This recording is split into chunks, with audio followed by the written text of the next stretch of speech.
మత్తయి సువార్త 13వ అధ్యాయము 1 నుండి 9వ వాక్యం వరకు. ఆ దినమందు యేసు ఇంట నుండి వెళ్ళి సముద్ర తీరమున కూర్చుండెను. బహుజన సమూహములు తన యొద్దకు కూడి వచ్చినందున ఆయన దోణి ఎక్కి కూర్చుండెను. ఆ జనులందరూ ధరి నిలిచి ఉండగా ఆయన వారిని చూచి చాలా సంగతులను ఉపమాన రీతిగా చెప్పెను. ఎట్లనగా, ఇదిగో విత్తువాడు విత్తుటకు బయలు వెళ్ళెను. వాడు విత్తుచుండగా కొన్ని విత్తనములు త్రోవ ప్రక్కన పడెను. పక్షులు వచ్చి వాటిని మృంగివేసెను. కొన్ని చాలా మన్ను లేని రాతి నేలన పడెను. అక్కడ మన్ను లోతుగా ఉండనందున అవి వెంటనే మొలిచెను. కానీ సూర్యుడు ఉదయించినప్పుడు అవి మాడి వేరు లేనందున ఎండిపోయాను. కొన్ని ముండ్ల పొదల్లో పడెను. ముండ్ల పొదలు ఎదిగి వాటిని అణచివేశాను. కొన్ని మంచి నేలన పడి ఒకటి 100 అంతలుగాను, ఒకటి 60 అంతలుగాను, ఒకటి 30 అంతలుగాను ఫలించెను. చెవులు గలవాడు వినుగా కానీ చెప్పాను. ప్రార్థన చేద్దాం. ప్రేమ కలిగిన తండ్రి, కృప కలిగిన యేసయ్య, మీ పాదములకు వందనములు, స్తుతులు, స్తోత్రాలు. మీ జీవపు మాటలు 2000 సంవత్సరాలకు పూర్వము మీరు గ్లోబుకు మధ్య భాగంలో సృష్టికర్త అయిన మీరే మానవునిగా ఈ లోకమునకు వచ్చి మాకందరికి ఇచ్చినందుకే వందనాలు. ఆ ప్రభావము ఈరోజు కూడా మా మధ్యలో మీరు ఉంచి మా హృదయాలను మీరు దర్శించబోతున్నందుకే స్తుతులు. ఆత్మదేవా, మీరు నాతోనూ మాతోనూ ఉండి కొనసాగమని యేసుక్రీస్తు నామములో అడుగుచున్నాము తండ్రి, ఆమేన్. ప్రియులరా, ఇలాంటి కూటాల్లో సహవాసంలో హృదయ సంబంధమైనటువంటి పరిశీలన కొరకు దేవుడు దానియేలు గారికి విత్తువాని ఉపమానమును బోధించమని సెలవిచ్చారు. కాబట్టి సహవాసంలో ఇది భక్తికి పునాది మెట్టు. చూడండి, విత్తేటువంటి వ్యక్తి దేవుని యొక్క సేవకుడు. అలాగే విత్తనం దేవుని వాక్యము, నేల హృదయం. ఇక్కడ ఉన్నటువంటి పటం చూసినట్లయితే ఆ హృదయం లోపల ఒక వ్యక్తి విత్తనాలు విత్తుతున్నాడు. ఆ విత్తనాలు పక్షులు వచ్చి మిరింగివేస్తూ ఉన్నాయి. అలాగే హృదయానికి వెలుపల దేవుని వాక్యం అంటే బైబిల్ గ్రంథము, అలాగే శిలువ కార్యము, అలాగే పరిశుద్ధాత్మ నడిపింపు బయట, హృదయానికి బయట ఉన్నాయి. హృదయం లోపల భయంకరమైనటువంటి అంధకార సంబంధమైనటువంటి దైవపు శక్తులు దాగున్నాయి. దేవుని వాక్యం ఇలాంటి కూటాల్లో వినేటప్పుడు దుష్టుడు వచ్చి వాక్యాన్ని ఎత్తుకొని వెళ్తాడని యేసు ప్రభువు వారు చెప్తూ ఉన్నారు. దయచేసి 18వ వాక్యం చదువుకుందాం. 18, 19. విత్తువాని గురించిన ఉపమాన భావం వినుడి. ఎవడైనాను రాజ్యమును గురించిన వాక్యం వినియు గ్రహింపక ఉండగా దుష్టుడు వచ్చి వాని హృదయంలో విత్తబడిన దాన్ని ఎత్తుకొని పోవును. త్రోవ ప్రక్కన విత్తబడినవాడు వీడే. యేసు ప్రభు వారు హృదయాన్ని 4 రకాల నేలతో పోలుస్తున్నాడు. మొదటి రకపు నేల త్రోవ ప్రక్క నేల. అనగా వ్యవసాయదారుడు ఎలాగైతే పొలాన్ని సిద్ధపరిచి విత్తనాలు విత్తుతూ ఉంటాడో, ఆ విత్తనాలు కొన్ని మనుషులు నడిచి గట్టిపడినటువంటి నేల మీద పడ్డప్పుడు అవి ఆకాశంలో ఎగురుతున్నటువంటి పక్షులు చూచి మృంగివేస్తాయి. దేవుని వాక్యం ఇలాగా మనం వింటున్నప్పుడు దేవుని వాక్యం హృదయంలోకి వెళ్లకుండా బయటే ఉండటం వలన సాతానుడు వచ్చి హృదయంలో విత్తబడిన దాన్ని ఎత్తుకొని వెళ్తాడు. వినియు రాజ్యమును గురించిన వాక్యం వచ్చి వాని హృదయంలో విత్తబడిన దాన్ని ఎత్తుకొని పోవును. మత్తయి 13:19 దుష్టుడని రాయబడింది. మార్కు సువార్త 4:15 సాతాను అని రాయబడింది. లూకా సువార్త 8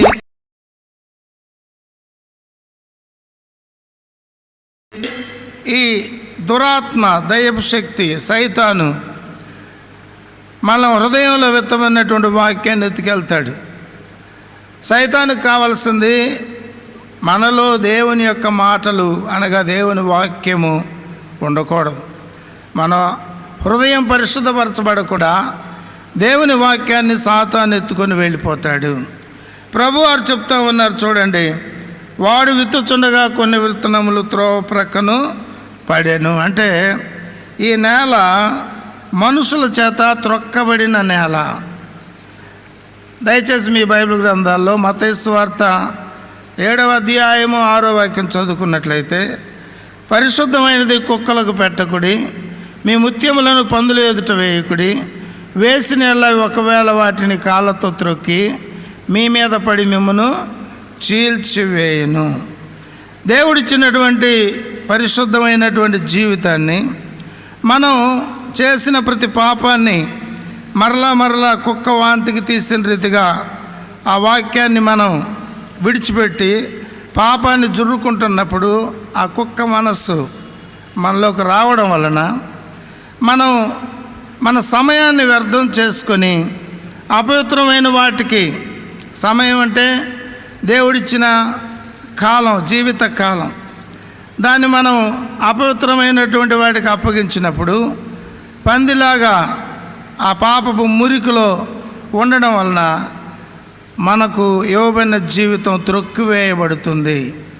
సమయమును పోనీయక సద్వినియోగం చేసుకొనొచ్చు అని వాక్యం ఉన్నది. కాబట్టి ఈ 3 దినాలు మనం దేవుని సన్నిధిలో వాక్యం విని వాక్యము త్రొక్కివేయబడకుండా మన జీవితం పాడైపోకుండా చూసుకోవాలి. అలాగే ప్రభువారు చెప్తున్నారు, దేవుని వాక్యం హృదయంలో విత్తబడినప్పుడు గ్రహించకుండా ఉండడం. యోహాను సువార్త 4వ అధ్యాయము, దయచేసి యోహాను సువార్త 4వ అధ్యాయం చూడండి. క్షమించండి 8వ అధ్యాయము 43వ వాక్యం నుండి. యోహాను సువార్త 8వ అధ్యాయము 43వ వాక్యం నుండి, మీరేలా నా మాటలు గ్రహింపకున్నారు, మీరు నా బోధ విననేరకుండుట వలననే కదా. మీరు మీ తండ్రి యొక్క అపవాది సంబంధులు, మీ తండ్రి దురాశలు నెరవేర్చుకోరుచున్నారు. ఆది నుండి వాడు నరహంతకుడై ఉండి సత్యమందు నిలిచిన వాడు కాడు, వాని యందు సత్యమే లేదు. వాడు అబద్ధం ఆడినప్పుడు తన స్వభావం అనుసరించి మాట్లాడును. వాడు అబద్ధికుడును, అబద్ధమునకు జనకున్నై ఉన్నాడు. ఎందుకు వాక్యాన్ని మనం గ్రహించమంటే, సైతాను యొక్క మార్గములలో నడుచుట వలన దేవుని వాక్యమును మనం గ్రహించలేము.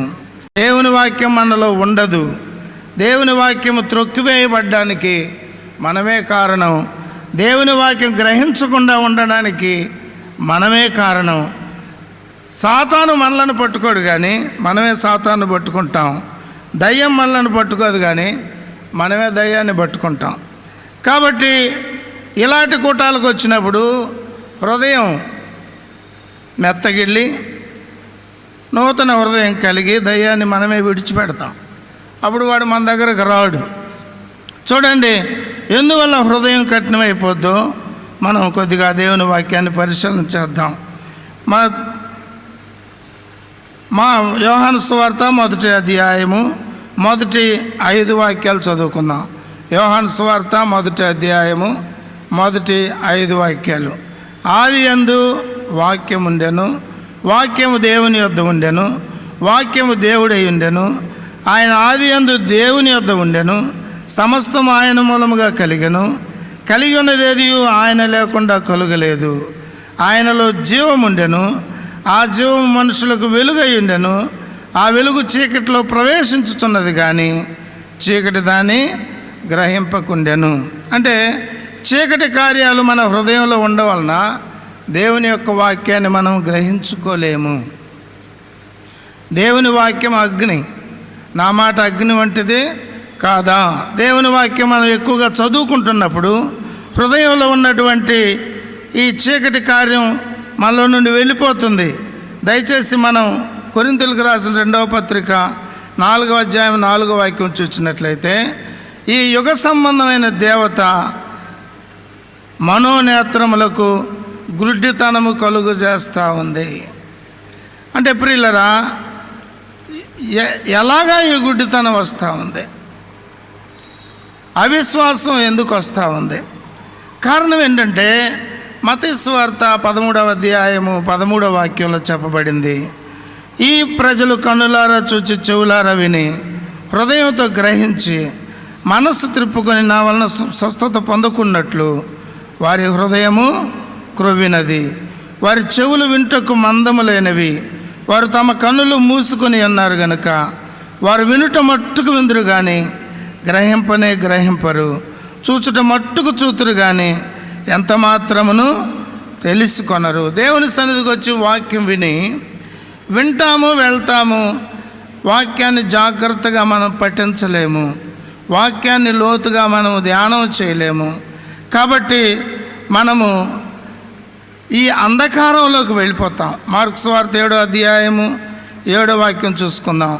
ఈ ప్రజలు పెదవులతో నన్ను గనపరచుదురు కానీ వారి హృదయము నాకు దూరముగా ఉన్నది, వారు మానవులు కల్పించిన పద్ధతులు దేవోపదేశములను బోధించుచు నన్ను వ్యర్థముగా ఆరాధించుదురు. పిల్లరా, మనుషులు కల్పించినటువంటి పద్ధతులు, దేవుడు కల్పించిన పద్ధతులని నమ్మి, భక్తి వేరు యుక్తి వేరు. లోక సంబంధమైనటువంటి భక్తి యుక్తితో కూడింది, దానివలన మనకు ముక్తి రాదు. దైవ సంబంధమైనటువంటి భక్తి మెట్లోనికి అనగా వాక్యపు వెలుగులోనికి వచ్చినప్పుడు మనము ఆ ఉన్నతమైన మెట్లో మనం ఉండగలం. దేవుని వాక్యం వింటూ ఉంటాం కానీ ఆచరించము. 8వ వాక్యము, మీరు దేవుని ఆజ్ఞను విడిచిపెట్టి మనుషుల పారంపర్య ఆచారం గైకొనుచున్నారు, మరియు ఆయన మీరు మీ పారంపర్య ఆచారము గైకొంటకు దేవుని ఆజ్ఞను బొత్తిగా నిరాకరించుదురు అని ప్రభువారు చెప్తా ఉన్నారు. మనుషుల ఆచారాలు, వాటిని మనం తీసుకొని అదే భక్తి మార్గం అనుకోవడం వలన దేవుని వాక్యం మన హృదయంలో ఉండదు. ఇర్మియా గ్రంథం 10వ అధ్యాయము 2వ వాక్యం చూసినట్లయితే ఇక్కడ కొన్ని మాటలు రాయబడి ఉన్నాయి. ఇర్మియా గ్రంథము 10వ అధ్యాయము 2వ వాక్యము, యెహోవా సెలవిచ్చుచున్నదేమనగా, అన్యజనముల ఆచారములు అభ్యసింపకుడి, ఆకాశమందు అగపడు చిహ్నములకు జనములు భయపడును, అయితే మీరు వాటికి భయపడకుడి. పిల్లరా, అన్యజనముల ఆచారాలు, అన్యులు అంటే దేవుని ఎరుగని వారు, ధన్యులు అంటే దేవుని ఎరిగిన వారు. గలతీయులకు రాసిన పత్రిక 4వ అధ్యాయము, గలతీయులకు రాసిన పత్రిక 4వ అధ్యాయము 8వ వాక్యం నుండి, ఆ కాలమందైతే మీరు దేవుని ఎరుగని వారై నిజమునకు దేవుళ్ళు కాని వారికి దాసులై ఉంటురు కానీ ఇప్పుడు మీరు దేవునిని ఎరిగిన వారును మరి విశేషముగా దేవుని చేత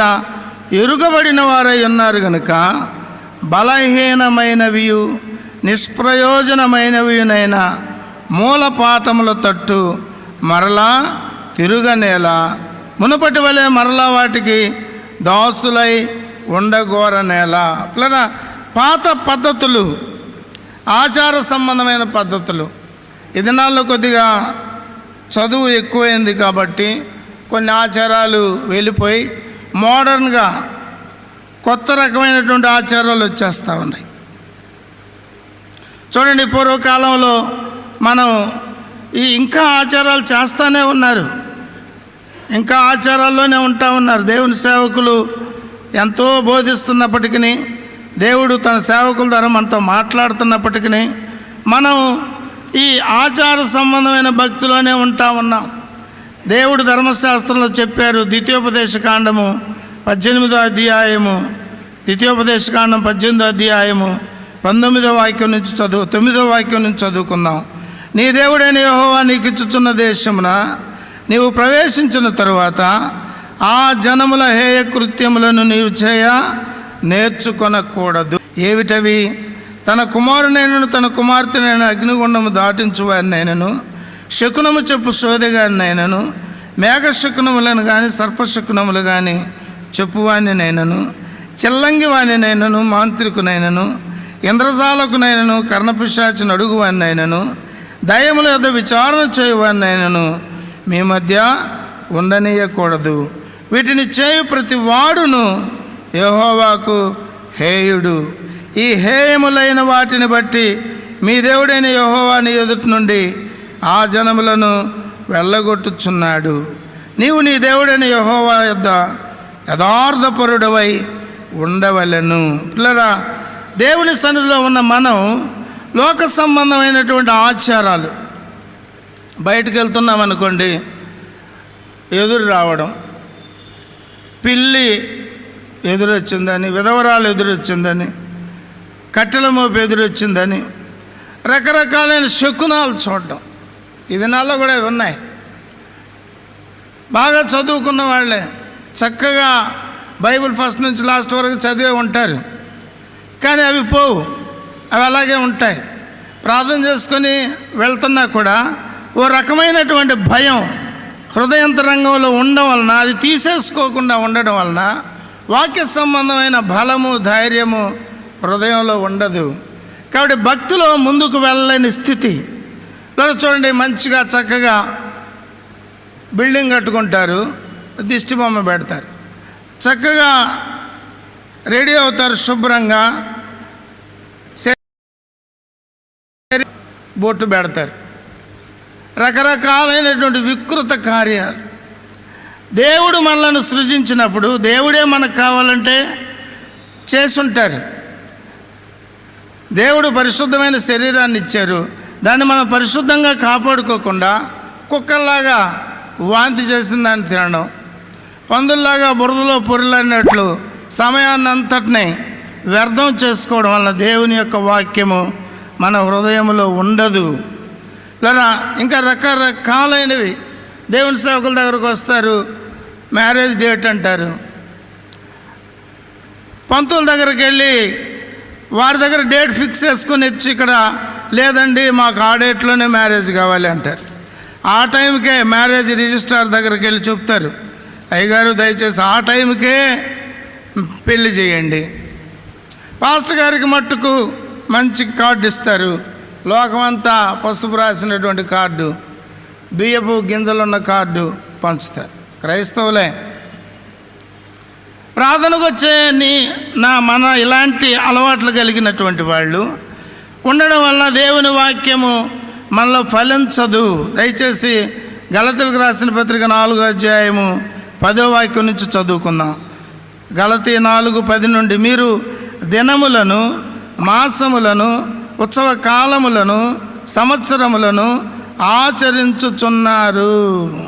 రోజులు, శుక్రవారం అని, మంగళవారం అని రోజులు ఆచరించడం, టైం ఆచరించడం, గడియలు, ఇన్ని గంటలకు ఆ కాలం ఈ కాలం అని వాటిని ఆచరించడం, సమయాన్ని సద్వినియోగపరచుకోకుండా సమయాన్ని సైతానుతో దుర్వినియోగపరుచుకునే పరిస్థితి, ఉత్సవ కాలాలని ఆచరించడం. ఇప్పుడు కాదులే, స్టూవర్ట్పురంలో మారు మనసు పొందుతాను, అక్కడ బాప్తిసం తీసుకుంటాను. ఇప్పుడు కాదు, రిట్రీట్లో మారు మనసు పొందుతాను, అక్కడ బాప్తిసం తీసుకుంటాను.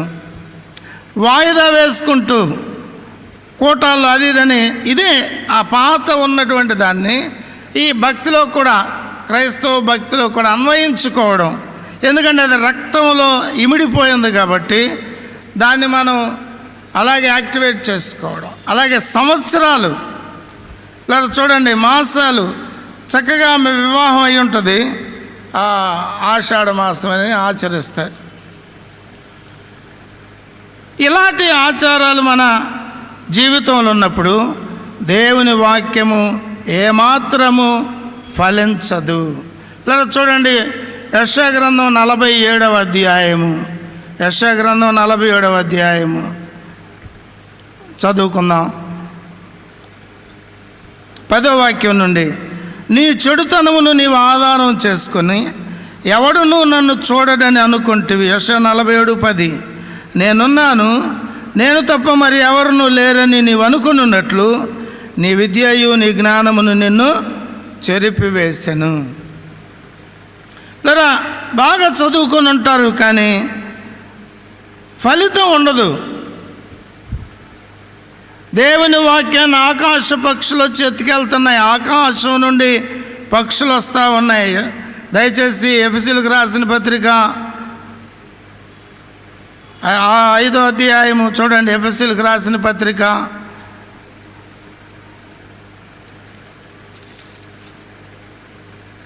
6వ అధ్యాయం 12వ వాక్యం చదువుకుందాం. బిగ్గరగా చదువుకుందాం.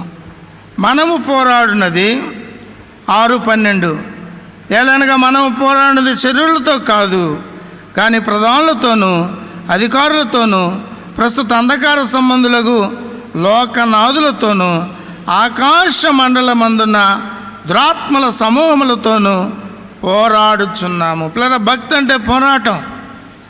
ఆకాశ మండలములో దేవుని చేత త్రోయబడినటువంటి దేవతా శక్తులు అక్కడికి వచ్చి చేరి అవి అక్కడి నుండి మన మీద గురి కలిగి ఉంటా ఉన్నాయి. అక్కడి నుండే టవర్ ద్వారా మన సెల్ ఫోన్లోనికి దయ్యాలు వస్తున్నాయి. ఈయన నవీన యుగంలో వాట్సాప్లోను, ఇన్స్టాగ్రామ్లోను, ఫేస్బుక్లోను మనం మునిగిపోయి ఉన్నాం. ఆ పంది బురదలో ఎలాగా మునిగిపోయి ఉంటుందో అలాగా మునిగిపోవడం వలన దేవుని వాక్యం మనలో ఉండదు. ఫ్యాషన్గా వస్తాం, నాజూకుగా ప్రార్థన చేస్తాం, అందంగా పాట పాడతాం, భక్తి కలిగిన కనబడతాం, కానీ హృదయంలో ఈ అంధకారం అలాగే ఉంటుంది. బాగా చదువుకొని ఇందాక యెషయా గ్రంథంలో చదివాం కదా, నీ విద్యయు నీ చెడుతు నీ జ్ఞానమును నిన్ను చెరిపివేశాను. 11 కీడు నీ మీదకి వచ్చును, నీవు మంత్రించు దాన్ని పోగొట్టజాలవు. ఆ కీడు నీ మీద పడును, దాన్ని నీవు నివారించలేవు. నీకు తెలియని నాశనము నీ మీదకి ఆకస్మికముగా వచ్చును. పాపం వలన వచ్చే జీతం మరణం, పనివాడి జీతమునకు పాత్రుడు, అనుభవించాల్సిందే. ఈ దినాల్లో ఇలాంటి వారు ఎన్నో క్యాన్సర్ వ్యాధులకు గురవుతున్నారు, భయంకరమైనటువంటి మెంటల్ ఎఫెక్ట్కి గురవుతున్నారు, కుటుంబ జీవితాలకు సరిగా కొనసాగించలేక అల్లాడిపోతున్నారు. దయచేసి వీటిని మనం పోగొట్టుకోవాలి. 12వ వాక్యం, నీ బాల్యం నుండి నీవు ప్రయాసపడి అభ్యసించిన నీ కర్ణ పిశాచ తంత్రములను నీ విస్తారమైన శకునములు చూపుటకు నిలువుము. ఒకవేళ అవి నీకు ప్రయోజనం లగునేమో, ఒకవేళ నీవు మనుషులను బెదిరింతువేమో, నీ విస్తారమైన యోచనల వల్ల నీవు అలసి ఉన్నావు. జ్యోతిష్కులు, నక్షత్ర సూచకులు, మాసచర్య చెప్పు వారు నిలవబడి నీ మీదికి వచ్చినవి రాకుండా నిన్ను తప్పించి రక్షించుదురేమో ఆలోచించుము. పిల్లరా, ఇలాంటివి చేస్తూనే, భక్తి చేస్తూనే మరలా జోస్యానికి వెళ్తారు, బైబిల్ దగ్గరకు వస్తారు. సెంటర్లో కీర్తనలు ఉంటాయి, యెషయా గ్రంథం ఉంటుంది, దేవుడి వాక్యంతో మాట్లాడాడు అని అబద్ధాలు చెప్తారు. హృదయంలో దేవుని వాక్యం ఉండదు. వాక్య సంబంధమైన మార్గము, శిలువ సంబంధమైనటువంటి సత్యము, ఆత్మ సంబంధమైన జీవం ఉండదు. మార్గము, సత్యము, జీవమైన ప్రభు లేకుండా మన అంధకార హృదయం వెలుగుమయం కాదు. దాన్ని మనం తీసేసుకోవాలంటే పశ్చాత్తాప హృదయంతో దేవుని వైపు తిరగాలి, దేవుని బ్రతిమలాడుకోవాలి, దేవుని యొక్క సన్నిధిలో మనల్ని మనం అప్పగించుకోవాలి. పిల్లరా, దేవుని వాక్యం వింటూ కొద్దిగా విడుదలలోకి వచ్చిన తర్వాత మనుషులు స్వనీతిలో ఉంటారు. వాళ్ళకని ఒక భక్తి సంబంధమైన కోట కట్టుకుంటారు, అందులో సిలువ ఉండదు. స్వనీతి పరులుగా ఉంటారు, విమర్శిస్తూ ఉంటారు, వాక్యానికి లోబడరు, అలవాటుతో భక్తి చేస్తారు. హృదయం అంతటితో ప్రార్థన చేయరు, కానీ నోటితో ప్రార్థన చేస్తారు. అలవాటుగా వస్తూ పోతూ ఉంటారు, ఆ పాత పద్ధతులను ఆచరిస్తారు. ఇంకొక డాక్టర్లోకి వెళ్తారు, కల్పనా కథల్లోకి వెళ్తారు, రకరకాలైన కీడులో పడి పాత రోత జీవితానికి వెళ్ళిపోతారు. దేవుని వాక్యమైనటువంటి పరిశుద్ధ గ్రంథాన్ని హృదయంలో ధరించుకొని వాక్యానుసారంగా మనం నడుచుకోకపోతే రక్షణ మార్గం, శిలువ మార్గం దొరకదు. శిలువ దగ్గరికి చేరలేము. ప్రభు యొక్క ఆత్మకార్యం మన జీవితంలో జరగకుండా మనం భక్తి చేయలేం పిల్లరా. వీటి వలన మనం హృదయం చీకటమయమైపోద్ది, కఠినంగా మారిపోద్ది. అందువల్ల మనం దేవునికి ఇష్టకరమైన వ్యక్తులుగా రాలేం. యెషయా గ్రంథం 66:2 చెప్పబడింది, దేవునికి ఇష్టకరమైనటువంటిది విరిగి నలిగిన హృదయము. ఇతరులు ఇష్టపడే హృదయంతో భక్తి చేస్తే హృదయం కఠినమైనటువంటి వ్యక్తి యొక్క భక్తి అది.